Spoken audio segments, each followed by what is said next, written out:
अनंत चतुर्दशी वर्षातून एकदाच अनंत पुण्य कमवण्याचा हा दिवस. अगदी राजेशाही सुख मिळणारे असे हे अनंत चतुर्दशीचे व्रत आहे. अनंत म्हणजे जे कधीही न संपणारं असतं, जे कधीही मावळणारं नाही. आणि चतुर्दशी म्हणजे चैतन्य रूपी शक्ती. या दिवसामध्ये भगवान विष्णूंच्या अनंत रूपाची अशी पूजा केली जाते. पूजेनंतर अनंत धागा बांधण्याची परंपरा आहे. अनंत चतुर्दशीचे व्रत झाल्यानंतर, पूजा झाल्यानंतर अनंतचा धागा हा महिलांनी डाव्या हातावरती आणि पुरुषांनी उजव्या हातावरती बांधायचा असतो. अनंत धागा बांधल्यामुळे आपल्या आयुष्यातील सर्व संकट, दुःख ही दूर होतात. त्यामुळे सर्वांनी अगदी आवर्जून प्रत्येक घरोघरी अनंत चतुर्दशीचे व्रत सर्वांनी नक्की करावे. अनंत चतुर्दशी ही वर्षातून एकदाच येते, त्याच्यामुळे आपल्या आयुष्यातील जीवनातील संकट, दुःख, अडीअडचणी संपवण्यासाठी आपल्याला हे व्रत एकदाच करायचे आहे. त्याच्यानंतर अनंत असा हा धागा म्हणजे जो मौलीचा धागा, लाल आणि पिवळ्या रंगाचा धागा असतो, तो धागा घरातील प्रत्येकाच्या मनगटावरती बांधायचा असतो. या मौलीच्या धाग्याला अनंत सूत्र असे म्हटले जाते.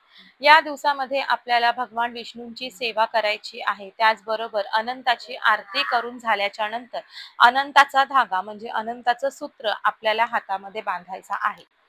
आपल्या आयुष्यामध्ये राजयोग येण्यासाठी, राजेशाही सुख उपलब्ध होण्यासाठी आपल्याला हे व्रत करायचे असते. त्याचबरोबर आपल्या घरामध्ये लक्ष्मी टिकून राहण्यासाठी, आपल्या घरातील धनाचा संचय हा वाढण्यासाठी, घरामध्ये आलेले पैसे वाढत जाण्यासाठी आपल्याला हे व्रत करायचे आहे. अनंत या शब्दाचाच अर्थ आहे जे कधीही संपत नाही, ज्याचा कधीही क्षय होत नाही, कधीही ते मावळत नाही, असं अनंत. आणि चतुर्दशी म्हणजे चैतन्याची शक्ती. तर गणपती बाप्पा हे सर्वांच्या घरामध्ये अगदी थाटामाटात आनंदामध्ये बसलेले आहेत. आणि अगदी 10 दिवसाच्या नंतर आपण गणपती बाप्पाची अनंत चतुर्दशीच्या दिवशी आपण त्यांची सांगता करतो, त्यांचे विसर्जन करतो. गणपती बाप्पाला आपण या दिवशी समारोप देत असतो.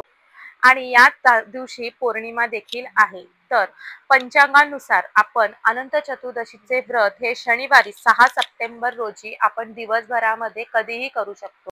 त्याचबरोबर ज्या ताई दादा आपल्या घरामध्ये नेहमी पौर्णिमेचे सत्यनारायणाची व्रत करतात, सत्यनारायणाचे कथा आपल्या घरामध्ये करतात, तर त्यांनी 7 तारखेला म्हणजे रविवारी सत्यनारायणाची कथा करावी. तुम्ही घरामध्ये व्रताच्या दिवशी भगवान विष्णूंचा तुम्हाला जो व्हिडिओमध्ये दाखवलेला आहे तशा प्रकारे फोटो ठेवून तुम्ही घरामध्ये पूजा करू शकता.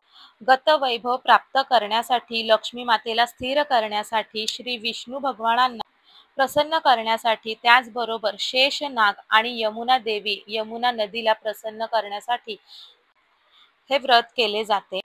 या दिवशी भगवान विष्णूंच्या अनंत अशा रूपाची पूजा केली जाते.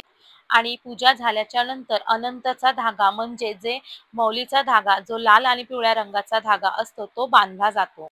आणि आपल्या व्रताची पूजा झाल्याच्या नंतर स्त्रियांनी आपल्या डाव्या हातावरती आणि आपल्या घरातील पुरुष मंडळींनी उजव्या हातावरती हा अनंताचा धागा बांधायचा आहे. घरामधील लहान मुलांनी त्यांच्या उजव्या हातामध्ये आणि लहान मुलींनी त्यांच्या डाव्या हातामध्ये हा धागा बांधायचा आहे. अनंताचा हा धागा बांधल्यामुळे आपल्या आयुष्यातील ज्या काही अडचणी, समस्या, संकट आहेत ती पूर्णपणे दूर होतात.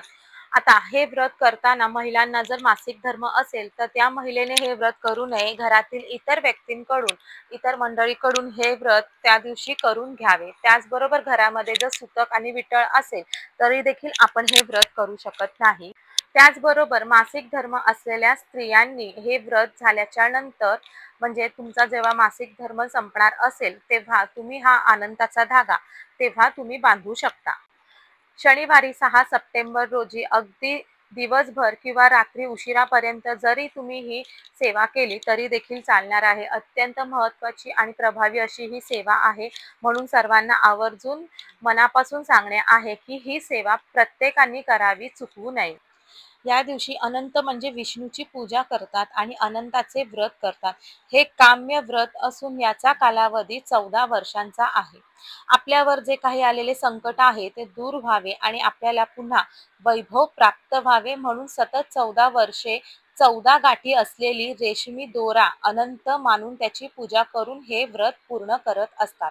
आता हे व्रत करण्यासाठी आपल्याला आपल्याला वेगळी अशी विशेष पूजा मांडणी करायची आहे का, तर तुमच्याकडे जागा असेल तर तुम्ही याची वेगळी अशी विशेष पूजा मांडणी करू शकता, किंवा मग देवघरामध्येच तुम्हाला जे व्हिडिओमध्ये जो फोटो तुम्हाला भगवान विष्णूंचा दिसत आहे, म्हणजे भगवान विष्णूंचे माता लक्ष्मी पाय चेपत आहे अशा प्रकारे जो फोटो दिसत आहे, तो फोटो तुम्ही तुमच्या देवघरामध्ये ठेवायचा आहे आणि त्याचे आपण पूजन करायचे आहे। तुम्हाला जर वेगळी पूजा मांडायची आहे तर एक चौरंग किंवा एक छोटा पाट घ्यावा, त्याच्यावर लाल किंवा पिवळ्या रंगाचं कापड हांतरून घ्यावे, त्याच्यावरती थोडेसे अक्षता हळद कुंकू अर्पण करावे। त्याच्यानंतर आपल्याला भगवान विष्णूंचा जसा तुम्हाला स्क्रीनवर दिसत आहे तो फोटो त्या ठिकाणी ठेवायचा आहे। त्याच्यानंतर आपल्याला सर्वात प्रथम दिवा प्रज्वलित करून घ्यायचा आहे। दिव्याला हळद कुंकू अक्षता अर्पण करून फूल अर्पण करायचं आहे आणि त्याच्यानंतर भगवान विष्णूंच्या फोटोला प्रतिमेला आपल्याला गंध हळद कुंकू अक्षता अर्पण करायच्या आहेत, त्यांना फुलं अर्पण करायचे आहे। कापसाचं जे वस्त्र आहे ते देखील आपण त्यांना अर्पण करायचं आहे आणि नैवेद्य म्हणून आपण एखादं फळ किंवा तुम्ही दूध साखर देखील ह्या ठिकाणी त्यांना नैवेद्य म्हणून भोग म्हणून त्यांना अर्पण करू शकता। त्याचबरोबर जो अनंताचा धागा अनंत सूत्र आहे, तुम्हाला मी म्हटलेले आहे, जो मौलीचा धागा लाल आणि पिवळ्या रंगाचा धागा असतो, त्या धाग्याची गुंडी देखील आपल्याला त्याच पूजेच्या ठिकाणी म्हणजे भगवान विष्णूंच्या फोटोच्या बाजूलाच आपल्याला ठेवायची आहे। आता ही सर्व आपण मांडणी करून झाल्यानंतर त्या मांडणी म्हणजे पूजेच्या समोर आपल्याला बसायचे आहे, आसन घालून आपल्याला बसायचे आहे आणि विष्णू सहस्त्र नाम आपल्याला एक वेळा म्हणायचे आहे। ज्यांना कोणाला म्हणणे शक्य नाही त्यांनी यूट्यूबवरती विष्णू सहस्त्र नाम लावावे आणि ते ऐकावे। विष्णू सहस्त्र नाम एक वेळेस म्हणून झाल्यानंतर आपल्याला विष्णू सहस्त्र नामावली म्हणजे भगवान विष्णूंचे 1001 जे नाव आहेत ते आपल्याला म्हणायचे आहेत। आता हे तुम्ही गुगलवरती सर्च करून त्याचा PDF देखील घेऊ शकता, प्रिंट काढू शकता, किंवा मग हे नित्यसेवेमध्ये देखील विष्णू सहस्त्र नामावली आहेत त्या ठिकाणी तुम्ही वाचून हे बोलू शकता। आता आपल्याला हे भगवान विष्णूंचे नाव म्हणता म्हणता प्रत्येक वेळी आपल्याला एक तुळशीचं पान आपल्याला भगवान विष्णूंना अर्पण करायचं आहे। आता तुमच्याकडे 1001 तुळशीची पानं नाही आहेत तर काही हरकत नाही, अगदी एकच तुळशीचं पान आपण आपल्या हातात घ्यायचं आहे, एक भगवान विष्णूंचं नाव म्हणायचं आहे, ते भगवान विष्णूंना अर्पण करायचं आहे, परत तेच उचलायचं आहे आणि परत तेच दुसरं नाव म्हणून आपल्याला अर्पण करायचं आहे, किंवा मग एकच तुळशीचं पान उजव्या हातामध्ये घ्यायचं आहे।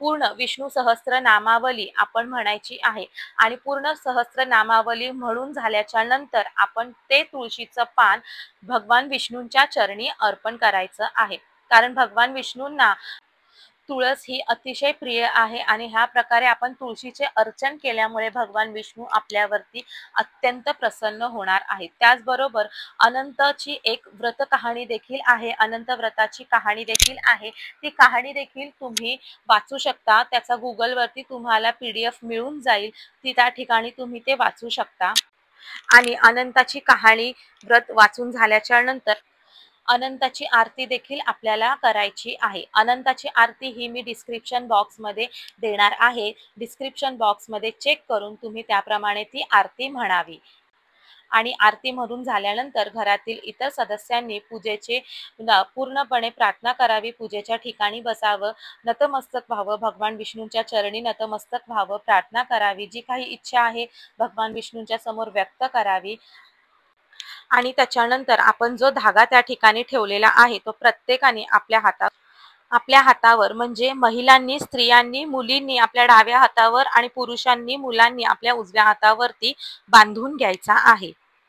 तर अशा प्रकारे अगदी साधी सोपी आणि अतिशय प्रभावी अशी ही भगवान विष्णूंच्या अनंत रूपांची आपल्याला पूजन अनंत चतुर्दशीच्या दिवशी करायची आहे। तर अशी अतिशय महत्त्वाची माहिती मी तुमच्यापर्यंत पोहोचवलेली आहे। सर्वांनी आवर्जून हे व्रत नक्की करावं, जेणेकरून आपल्या आयुष्यामध्ये जे काही अडीअडचणी दुःख आहेत संकट आहेत ती पूर्णपणे नष्ट होतील। त्याचबरोबर भगवान विष्णूंचा लक्ष्मी मातेचा आपल्यावरती वरदहस्त राहील, त्यांची कृपा आपल्यावरती होईल।